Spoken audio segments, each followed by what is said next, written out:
안녕하세요. 임용선 목사입니다. 오늘 우리가 함께 나눌 말씀은 베드로후서 2장 10절 하반부에서부터 16절까지입니다. 우리 함께 말씀을 보겠습니다.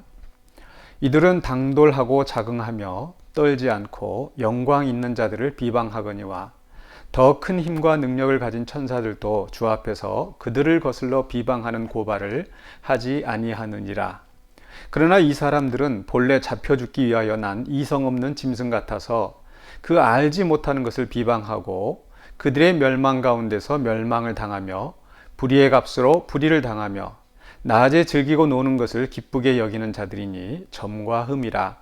너희와 함께 연애할 때에 그들의 속임수로 즐기고 놀며 음심이 가득한 눈을 가지고 범죄하기를 그치지 아니하고 굳세지 못한 영혼들을 유혹하며 탐욕에 연단된 마음을 가진 자들이니 저주의 자식이라. 그들이 바른 길을 떠나 미혹되어 부올의 아들 발람의 길을 따르는도다.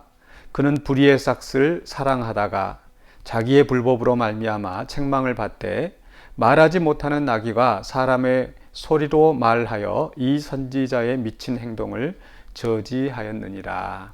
아멘. 베드로후서는 전반적으로 사도 베드로가 그 당시에 있던 그 거짓 교사들, 또 거짓 선생들 혹은 거짓 선지자들을 경계하도록 권고하는 그런 말씀으로 되어 있습니다. 그래서 2장 1절에서 보면은 그러나 백성 가운데 또한 거짓 선지자들이 일어났었나니 이와 같이 너희 중에도 거짓 선생들이 있으리라. 우리가 신앙생활을 하면서 바른 그 교사, 또 바른 말씀을 가르치고 또 바른 권위로 다스리는 자들을 만나는 것이 중요합니다. 그러나 불행하게도 성경에서도 구약의 역사나 신약의 역사에서도 보면은 항상 그런 거짓 선지자들, 또 거짓 또 지도자들, 잘못된 그런 악한 지도자들이 있었고, 그런 지도자들로 말미암아서 또 우리의 신앙의 공동체가 많은 어려움을 겪는 경우가 있었습니다. 그래서 오늘 말씀 시작하면서 10절 하반부에 이들은 당돌하고 자긍하며 이렇게 시작하고 있는데, 이들이 누구인가? 바로 그 거짓 선지자들, 거짓 교사들이라고 할 수 있겠습니다. 그래서 바로 그 앞에 9절에서 주께서 경건한 자는 시험에서 건지실 줄 아시고 불의한 자는 형벌 아래 두어 심판 날까지 지키신다. 그래서 경건한 자를 하나님 지키신다. 그러나 불의한 자는 형벌 아래 두고 심판 날까지 지키신다. 형벌 아래 두셨다가 마지막 심판 때에 이제 완전히 그들을 최후의 심판을 받게 하신다라는 거죠. 그래서 10절 상반부에서 특별히 육체를 따라 더러운 정욕 가운데서 행하는 자들, 또 주관하는 일을 멸시하는 자들을 형벌하신다. 바로 이 형벌을 받을 자들을 이야기하고 있습니다. 그래서 10절 하반부에서 오늘 본문 말씀 16절까지는 바로 이 형벌 받을 자들의 그 특성, 성격을 설명하고 있는데요. 대략 한 4가지 정도 이들의 그 성격이 드러나고 있습니다. 첫 번째로는요, 10절부터 12절까지에서 보면은 이들은 비방하는 자들입니다. 비방한다. 다른 사람들을 흉을 보고 또 그 잘못 그 말하는, 그 악하게 말을 하는 그런 사람들이겠죠. 특별히 그 비방의 대상이 보면은 10절 마지막 부분에 영광 있는 자들을 비방한다. 그래서 영광 있는 자들이 누구일까? 여러 가지 해석이 있습니다만은 어떤 사람들은 이게 이제 천사들을 이야기하는 것이다. 뭐 이렇게 설명하는 사람이 있고, 또 교회 지도자들, 또 권위자들을 말한다고 보기도 합니다. 오늘 우리가 이 말씀을 우리에게 적용하기 위해서는 우리가 천사들을 비방한다, 뭐 이런 경우는 그렇게 많지 않은 것 같습니다. 그러나 그런 권위 있는 자들, 즉 말씀을 바로 가르치고 선포하는 자들을 어떤 비방하는 그러한 경우로 우리가 생각할 수 있겠습니다. 바로 그들은 2장 2절에 보면은요, 진리의 도가 비방을 받을 것이요, 즉 거짓 선생들, 거짓 선지자들은 이 진리의 도를 가르치는 참 권위 있는 자를 비방합니다. 특별히 이단이 그러하죠. 신천지가 정통 기독교를 비방하고 이제 자기들의 주장을 하는 겁니다. 또 많은 이단들이 그러했었죠. 그래서 바른 그 말씀, 진리의 말씀을 오히려 비방하고 자기들의 주장을 내세우고 있습니다. 또 이단이 아니더라도 정통 교회에서 또 그런 교회 안에 분란을 일으키고 또 바른 말씀의 권위를 방해하는, 회방하는 그런 목소리들이 있을 수 있습니다. 사도 바울 같은 경우도 고린도 교회에서 그 대적하는 자들로 인해서 좀 한참 어려움을 겪었었죠. 그래서 교회 안에서 바른 말씀의 권위를 비방하는 자들이 또 우리를 또 힘들게, 또 공동체를 힘들게 만들 수가 있습니다. 그들이 이렇게 비방하는 데는 두 가지 이유가 있겠습니다. 첫 번째로는요, 10절에서 그 당돌하고 자긍한다. 그러니까 권위를 권위답게 바로 보지 못하고 당돌하게 또 자긍하고 자기 자신이 또 그만큼 높은 것처럼 뭔가를 알고 있는 것처럼 대단한 사람인 것처럼 그렇게 자긍하며 떨지 않고 어떤 경외하고 조심하는 마음 없이 멋대로 행동하는 거죠. 그러면서 이 권위자들을 비방하고 권위자들의 바른 말씀을 따르지 않기 때문에 또 자기 생각과 다르다고 해서 그것을 비방하고 거역하는 그런 사람들입니다. 그런데 11절에서 보면 더 큰 힘과 능력을 가진 천사들도, 하늘의 천사들도 하나님 앞에서 그들을 비방하지 않는데 하물며 이 땅에서 그 권위 아래 마땅히 있어야 할 사람들이 그런 그 권위자들을 온전히 따르지 않고 자기 생각대로 자기 교만한 마음으로 비방한다라는 거죠. 또 이들이 그런 교만함으로 이렇게 비방하는 것 외에 또 어떤 비방의 이유가 있을까 보면은 바로 12절입니다.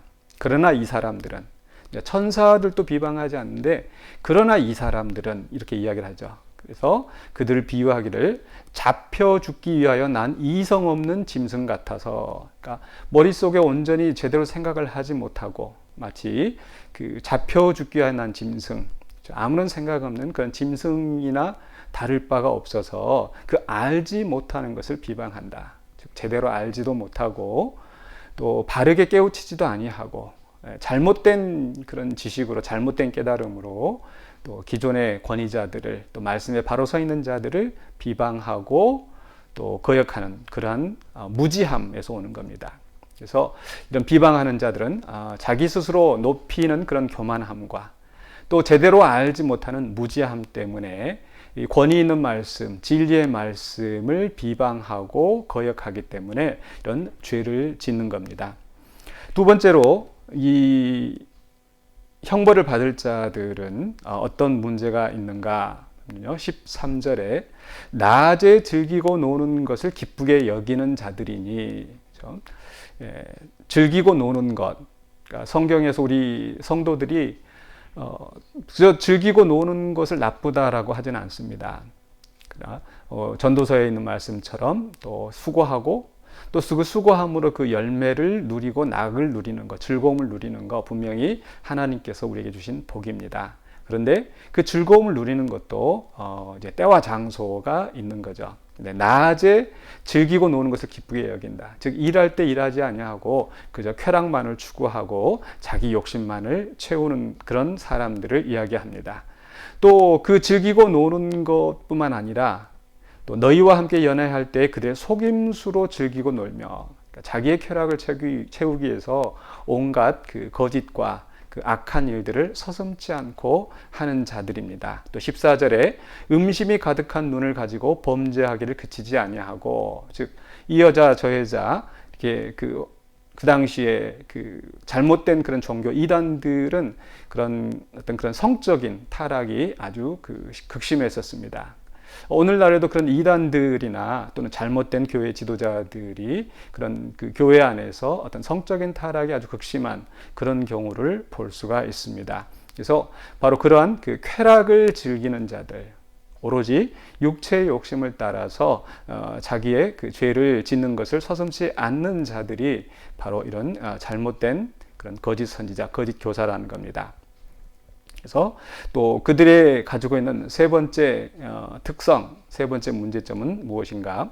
바로 14절 하반부에 굳세지 못한 영혼들을 유혹하며 자기 자신들만 죄를 짓는 것이 아니라 믿음이 약한 자들을 유혹해서 또 그들까지 멸망의 구렁텅이에 끌어들이는 겁니다. 이단들이 잘못된 가르침으로 또 교회 안에 정말 믿음의 길로 가는 사람들을 끌어들여서 자기들 편을 만들고 자기들 공동체 안에 모아들이고 결국은 그들도 같이 멸망의 구렁텅이로 가는 겁니다. 또 교회 안에서도 마찬가지죠. 잘못된 그런 지식을 가지고 또 바른 말씀의 권위를 비방하는 자들이 또 다른 사람들을 선동하고 또 그런 사람들을 또 같이 그렇게 거역하게 만드는 그런 유혹하는 그런 죄를 짓는 사람들이 있습니다. 그래서 다른 사람들을 유혹하는 거, 이게 바로 그 거짓 교사들 또 거짓 선지자들의 세 번째 특성입니다. 마지막으로 네 번째 특성은요, 15절부터 16절까지는 바로 불의의 삭시라는 말이 많이 나옵니다. 15절에 그들이 바른 길을 떠나 미혹되어 부올의 아들 발람의 길을 따르는도다. 민수기에 나오는 그 모압의 선지자라고 할까요? 그 모압의 그 발람이 있어서 그가 돈을 받고 또 이스라엘을 저주해달라는 그러한 그 일을 했던 그러한 사람입니다. 물론 하나님께서 그를 막으셔서 그가 저주하는 대신에 이스라엘을 축복할 수밖에 없었지만은, 그러나 그 이후로 보면은 그 발람이 그 이스라엘 사람들을 미혹하게 하는 일에 그 앞장섰던 것 같습니다. 어쨌든 이때 이 발람은 그 돈의 삭새, 그 불의한 삭새 그 욕심을 내면서 그 길을 가다가 그 나귀가 꾸짖는 소리를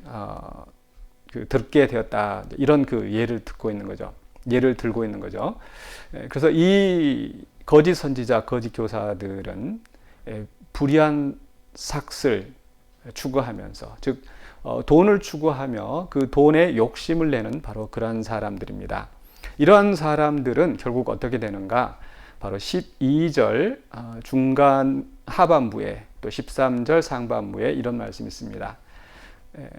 그들의 멸망 가운데서 멸망을 당하며 불의의 값으로 불의를 당하며, 결국 이러한 자들은 멸망하고 또 자기들이 그 추구하였던 불의의 삭스로 말미암아 또 멸망을, 또 그 값을, 악한 일을 당할 수밖에 없다라고 이야기하고 있습니다. 그렇기 때문에 오늘 베드로는 성도들을 향하여서 이러한 거짓 교사들 또 거짓 지도자들을 따르지 말 것을 권고하고 있습니다. 네 가지 특성, 비방, 말씀의 바른 권위자들을 비방하는 사람들, 또 오로지 그 쾌락을 추구하는 사람들, 또 다른 사람들을 유혹하고 미혹된 길로 가게 하는 사람들, 또 그런가 하면은 불의의 삭스를 따라서 탐욕에 눈이 먼 사람들, 이러한 사람들을 가까이 하지 말고 또 우리가 그러한 죄에 빠져들지 않도록 우리가 경계해야 되겠습니다. 그래서 특별히 이 시대에 정말 이런 그 거짓 교사들을 따라서 멸망의 길로 가지 않고 오로지 바른 말씀을 좇아서 따라서 또 하나님의 나라와 의를 위하여 살아가는 우리 모든 성도들이 되시기를 주의 이름으로 축원합니다. 기도하겠습니다. 거룩하신 아버지 하나님, 은혜를 감사합니다. 오늘 또 주신 말씀을 듣고 우리가 깨달음을 얻어서 정말 바른 선지자와 거짓된 그런 선지자, 바른 교사와 거짓된 교사를 분별하고 또 우리가 어떤 모습으로 살아가야 될지를 또 바른 길을 찾아갈 수 있도록 도와주시옵소서. 우리는 지혜가 없고 또 분별력이 부족합니다. 성령님께서 항상 우리에게 바른 분별력을 주셔서 우리가 매일의 삶 속에서 하나님의 온전하신 뜻을 분별하고 또 바른 말씀을 또 먹이는 그런 그 공동체가 또 될 수 있도록 도와주시옵소서. 오늘 하루도 주님께서 우리의 삶을 주관하여 주시고 또 우리를 인도하여 주실 걸 믿사옵고 살아계신 예수 그리스도 이름으로 기도하옵나이다. 아멘.